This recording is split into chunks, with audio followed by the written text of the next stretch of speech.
Hong Kong must not be used as a launchpad to challenge Beijing's authority, and any questioning of China's sovereignty in the territory crosses a red line, Chinese President Xi Jinping has said, during a visit marking 20 years since the handover of the former colony.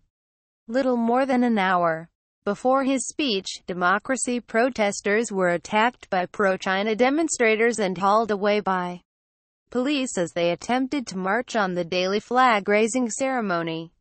"We wanted democracy," is Hong Kong's two-systems experiment over. Read more. Any attempt to endanger China's sovereignty and security, challenge the power of the central government in Hong Kong's basic law, or use Hong Kong to carry out infiltration and sabotage activities against the mainland is an act that crosses a red line, she said. It is absolutely impermissible. She also said Hong Kong needed to do more to protect China's national security and implement patriotic education programs. Both of these issues remain deeply unpopular among city residents, and previous government attempts to enact security legislation and national education sparked mass protests.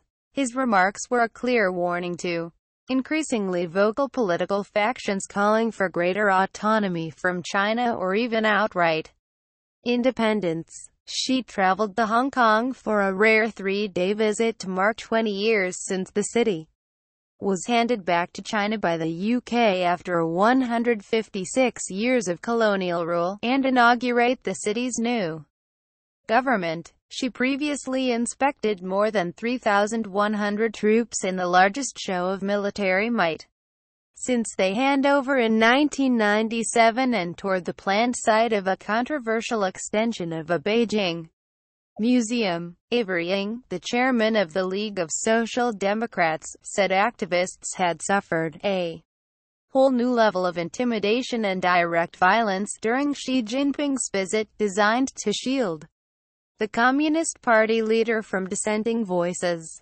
He said, "I urge the people of Hong Kong, do not give up. Once we give up, then we will for certain slowly deteriorate into what is becoming of China today." Facebook, Twitter, Pinterest. Chinese President Xi Jinping and Hong Kong's new chief executive Carrie Lam leave after her swearing-in ceremony. Photograph, Kincheng, AP. In the scuffles before Xi's speech, throngs of police quickly surrounded the pro-democracy group.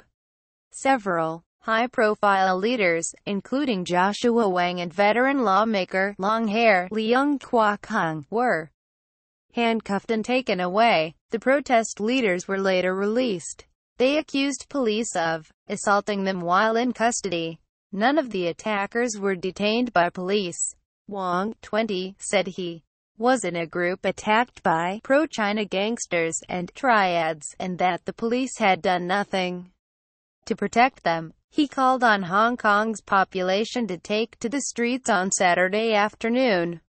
"It is time for Hong Kong people to come out onto the streets to demand democracy," he said, adding, "We are just hoping to protect our basic human right to have a peaceful demonstration." Eddie Chu, another democracy leader, called on citizens to support those on the front line of this week's protests by joining today's march. "It is very important to let these actions not be forgotten by society. The Communist Party tries very hard to marginalize activists. If these protests are silenced, then we cannot expect in the future that there will still be freedom of speech and freedom of action. If Hong Kong people don't want Hong Kong to become a police thug state, then please come out this afternoon. If we do not seize the chance to show our civic power to the world, to the Communist Party and to the thugs, the Hong Kong situation will definitely become even worse in the future." Leung called for action against what he dubbed the pollution of thugs, police, authority, and the rich. "I urge the Hong Kong people to come out, to gather themselves in Victoria Park. We shall overcome. We will not be undermined. Let those who need to be undermined, he told reporters. She was also in Hong Kong to swear in the city's new leader, Carrie Lam, who was elected in a tightly controlled contest by a committee packed with Beijing loyalists.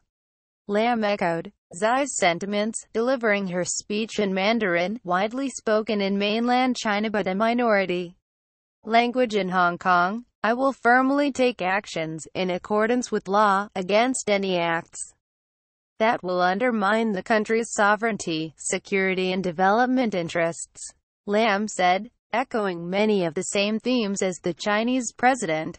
Hong Kong was allowed to maintain freedom of speech and the right to assembly after its return to China under a framework known as One Country, Two Systems. The city has long been a haven for those who wish to challenge the orthodoxy on the mainland, stretching back more than 100 years to the Qing dynasty.